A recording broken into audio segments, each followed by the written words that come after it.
அனைவருக்கும் வணக்கம். இன்னைக்கு நம்ம எல்லாருமே வீட்டில் ரெகுலராக செய்கிற ஒரு ரெசிபி தான். இட்லி தோசைக்கு தொட்டுக்கிற மாதிரி மிளகாய் பொடி நான் என்னோட ஸ்டைலில் பண்ணுறேன். இது எப்போவுமே நான் யூஸ்வலாக வீட்டில் பண்ணுற ரெசிபி தான். எங்கள் வீட்டில் எல்லாருக்குமே அந்த டேஸ்ட் ரொம்ப பிடிக்கும்.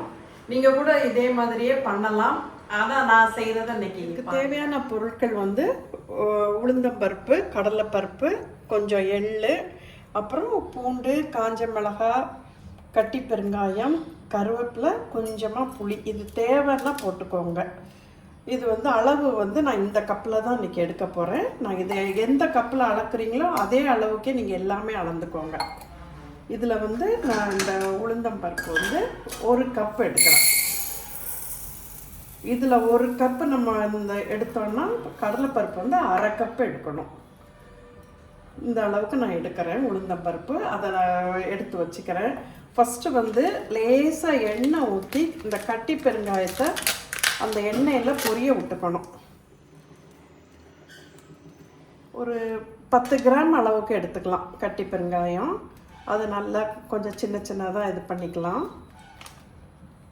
எண்ணெயில் நல்லா பொரிய விட்டு எடுத்துக்கிட்டு அதிலே மற்ற ஜாமான்களெல்லாம் நம்ம வறுத்துடலாம். எடுத்துக்கலாம்.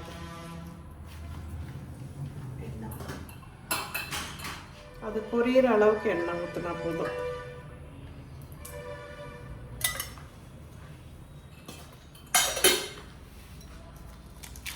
பெருங்காயம் கொஞ்சம் நிறைய போட்டால் நல்லா வாசனையாக இருக்கும்.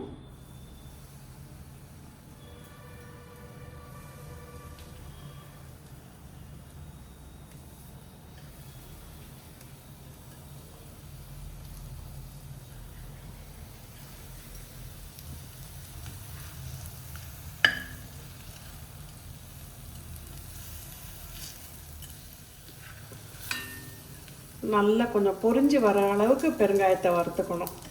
அப்போ தான் நம்ம எல்லாத்தோட அரைக்கும் போது அது பவுடர் ஆகும். இல்லைன்னா அது ஒரு பிசு பிசுப்போட உள்ள இதாகிட்டுருக்கும்.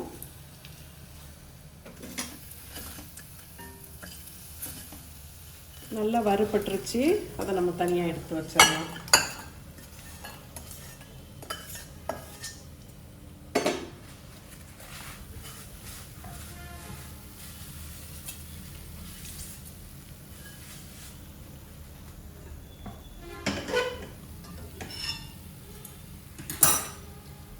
இனிமேல் அந்த உளுத்தம்பருப்பை போட்டு வறுத்துடலாம்.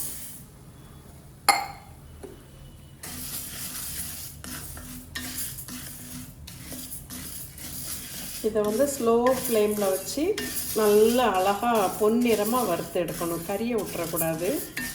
ஒரே பதத்துக்கு எல்லாமே வறுபடணும்.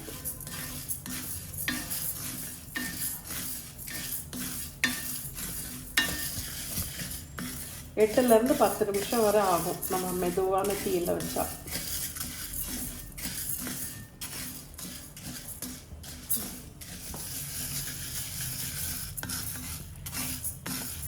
இந்த கலர் வர வரைக்கும் வறுக்கணும்.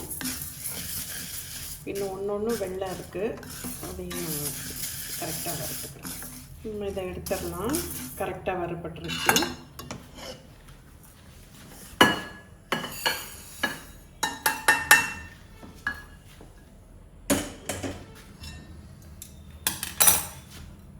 அடுத்தது அதே கப்பில் கடலைப்பருப்பு எடுக்கணும். 1/2 கப் எடுக்கிறேன்.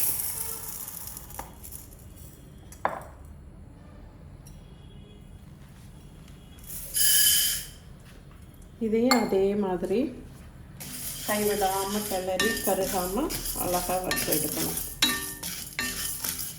அதில் உள்ள ஈரத்தன்மை போயிடணும். அதுதான் அந்த சரியாக வறுபடாமல் போட்டோம்னா பொடி சீக்கிரமாக கெட்டு போயிடும். நம்ம இதை எடுத்து மாற்றிடலாம்.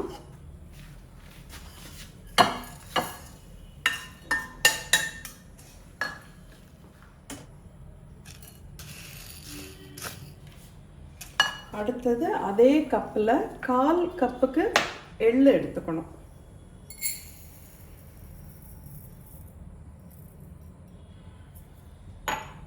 வெள்ளை எள்ளுனாலும் எடுத்துக்கலாம். உங்களுக்கு எது இஷ்டமோ அதை போட்டுக்கோங்க. எள்ளை எடுத்துருக்கேன் 1/4 கப்பு.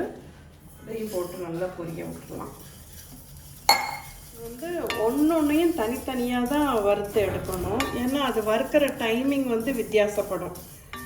உளுந்தம்பருப்பு வந்து கொஞ்சம் சின்ன சைஸாக இருக்கிறதுனால அது கொஞ்சம் முன்னாடி வறுப்படும். கடலைப்பருப்புக்கு வேறு டைமிங், எள்ளு வந்து டக்குன்னு வறுப்படும்.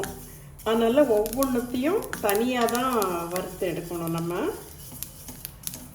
இதெல்லாம் பொரிஞ்சிருச்சு, நம்ம இதையும் எடுத்துக்கலாம்.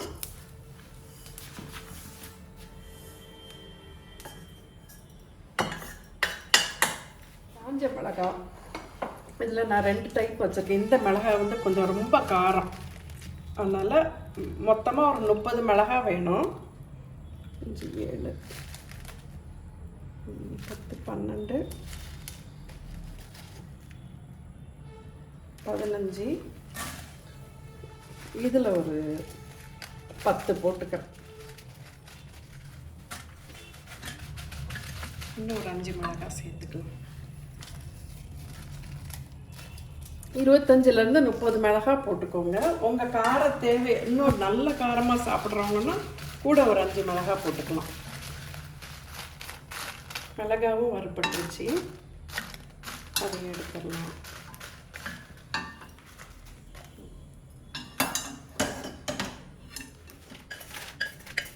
கடைசியாக அந்த கருவேப்பிலையை போட்டுக்கலாம்.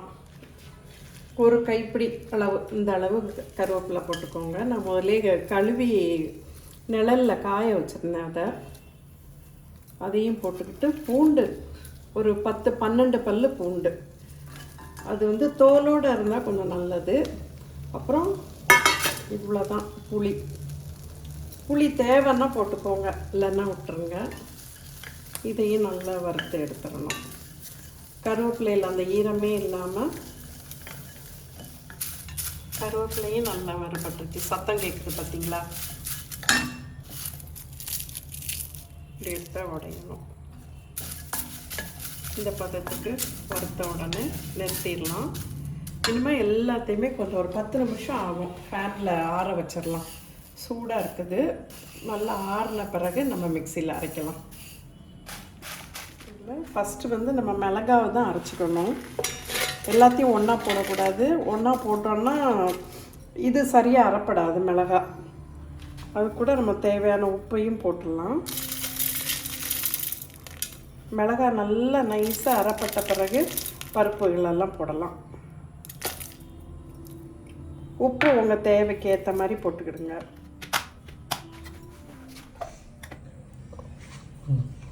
மிளகாய் நல்லா இந்த மாதிரி அரைப்பட்ட பிறகு மற்ற சாமான்களெல்லாம் போட்டுடலாம்.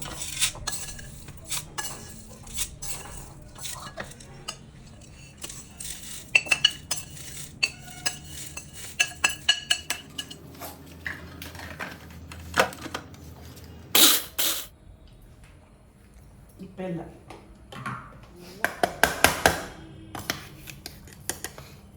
இது வந்து கொஞ்சம் குறகுறப்பாக தான் இருக்கணும். ரொம்ப நைஸாக அரைச்சிடாதீங்க.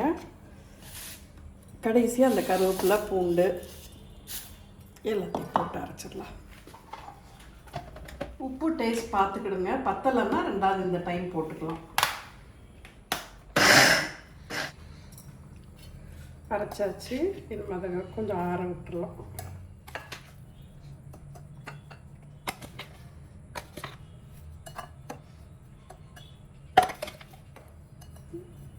இதை சூட்டோடு எடுத்து வச்சிடாதீங்க. பாட்டிலெல்லாம் கொஞ்சம் ஆற விட்டு அந்த சூடு இதான போகுது. பார்த்தீங்களா, நல்ல சூப்பரான இட்லி மிளகாய் பொடி ரெடி ஆயிடுச்சு. வாசனை எங்கள் கிச்சன் முழுசும் அப்படி ஒரு வாசனையாக இருக்குது. உடனே சூடாக இட்லி ஊற்றி மிளகாய் பொடி எண்ணெய் வச்சு சாப்பிடணும் போல் இருக்குது. நீங்களும் இதே அளவில் செய்து பாருங்கள். சாப்பிட்டுட்டு எப்படி இருக்குதுன்ட்டு கமெண்ட் பண்ணுங்கள். பாய்.